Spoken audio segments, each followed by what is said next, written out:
Olá pessoal, tudo bem? Vamos recordar aqui nessa videoaula um pouquinho daquilo que nós falamos em ecologia sobre transferência de energia nos ecossistemas. Então, é importante lembrar que a energia flui pelos ecossistemas de forma unidirecional e decrescente. A principal fonte de energia do nosso planeta é o Sol. E essa energia do Sol, a luz solar, é captada pelas plantas, pelos fotossistemas das plantas, que são os produtores, tá certo? E nesse sentido é muito importante lembrar que as plantas podem ser consideradas produtores ou transformadores de energia, ok? Transformadores.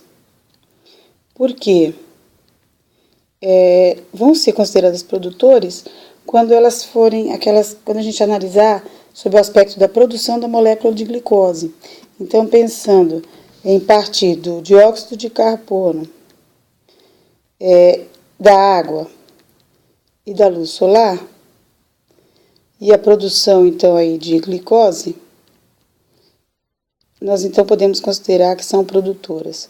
Mas, sob o aspecto de transformação de energia, quando você pensa que você pode transformar, que a planta vai fazer a transformação da energia luminosa em energia química, então, sob esse aspecto, você vai chamá-los de transformadores. Mas voltando ao nosso ponto, então, a energia solar é captada pelos produtores, pelos vegetais, que armazenam essa energia nas moléculas sintetizadas pela fotossíntese. Isso fica incorporado a elas. Muito bem, parte dessa energia é transferida aos consumidores primários. Por que parte? Veja, nem todo vegetal é consumido, né? Por exemplo, as raízes podem não ser consumidas. E além disso, parte da energia o próprio vegetal gasta, né? No processo de respiração. Então, parte da energia ele vai gastar, parte da energia vai ser dissipada. E uma fração pequena da energia ele vai transferir para o consumidor primário. O consumidor primário, por sua vez, transfere para o consumidor secundário uma porção da energia que ele recebeu, levando em conta que ele também respirou, dissipou, perdeu parte da energia que ele tinha recebido anteriormente. O consumidor secundário vai transferir para o terciário, para o quaternário e assim por diante. E de qualquer forma é importante lembrar que ela decresce a cada nível trófico, tá? Então a energia flui de forma unidirecional e decrescente ao longo das cadeias alimentares. Nesse processo aqui, nós não representamos os decompositores.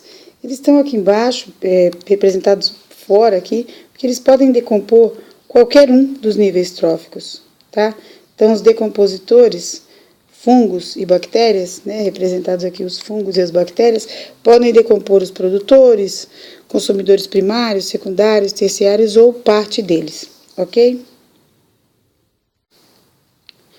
Muito bem, pessoal. Então, aqui, ó, só para lembrá-los de uma cadeia alimentar, que é sempre linear, percebeu? Então, do produtor para o consumidor primário, para o consumidor secundário. Então, o coelho come a planta, a cobra come o coelho, tá? E nós não representamos aqui os decompositores, fungos e bactérias, porque eles podem decompor, então, qualquer nível trófico. E lembre-se sempre disso. A energia máxima é a do produtor, tá? Parte dela é transferida para o consumidor primário, e parte dela é transferida para o consumidor secundário. Por quê? Todos dissiparam parte dessa energia. O produtor dissipou parte, o consumidor dissipou parte. Então, o que vai sendo transferido a cada nível trófico decresce. Só para a gente analisar aqui, uma teia alimentar é bem mais complexa do que uma cadeia. A cadeia era linear. Se você se lembra, a gente acabou de ver no slide anterior. E a teia se compõe do entrelaçamento de diversas cadeias. Tá certo? Então, a gente pega qualquer ramo aqui para analisar. Então, olha lá, a ave se alimentou da planta ou do fruto, pode ter se alimentado também do cupim, e ela pode servir de alimento para a onça pintada, por exemplo. Tá? Então, a onça pode comer essa ave. Tá? O gambá que se alimentou da fruta e vai servir de alimento para a onça. Então, perceba, quando a ave comeu o fruto, a ave foi consumidora primária. Tudo bem? A onça que comeu a ave foi consumidora secundária, tá? Da mesma forma aqui, o porco do mato comeu o fruto, consumidora primária, consumidora secundária é a onça. E a gente pode, então, estudar diversos percursos aqui, ó. A abelha serviu de alimento para a aranha, que serviu de alimento para o sapo, que serviu de alimento para a cobra. Então, se eu pensar aqui na abelha como consumidor primário, que serviu de alimento para a aranha, que serviu de alimento para o sapo, que serviu de alimento para a cobra, tá certo? Então, a gente pode pensar aqui na cobra sendo uma consumidora de quarta ordem, e assim a análise tem que ser feita levando-se em conta cada um dos segmentos, cada um dos ramos, bem complexos.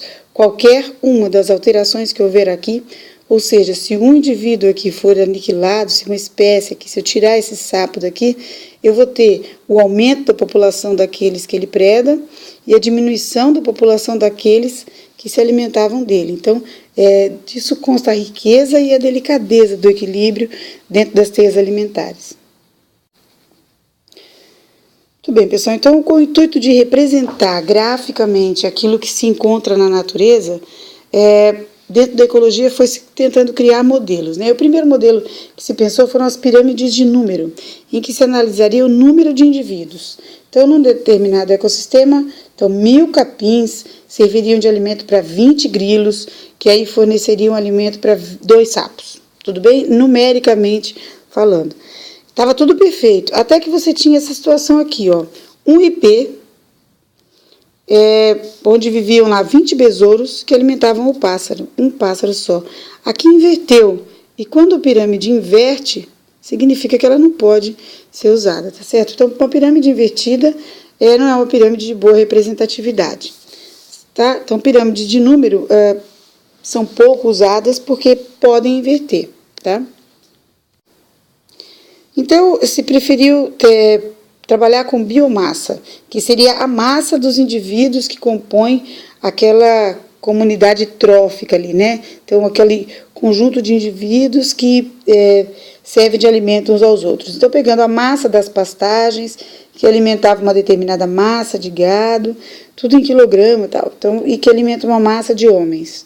Porém, no ecossistema aquático, isso aqui inverte, ó. Então, a massa do fitoplâncton, pequenininha, sustenta uma massa maior de zooplâncton. Novamente, a gente tem aqui a possibilidade da inversão. E quando há inversão, então, esse modelo não é totalmente considerado adequado em termos de representatividade. A única pirâmide, a única que nunca vai inverter, é a pirâmide de energia, porque nós voltamos àquele ponto do início da aula. Os produtores sempre têm muito mais energia do que os consumidores primários, dos que os consumidores secundários e assim por diante. E volto a falar, não foi representado na pirâmide, não é representado, em nenhuma pirâmide não foi representado também nessa aqui, os decompositores, porque eles podem decompor qualquer nível trófico, ok? Pessoal, muito obrigada pela paciência. Tchau, tchau.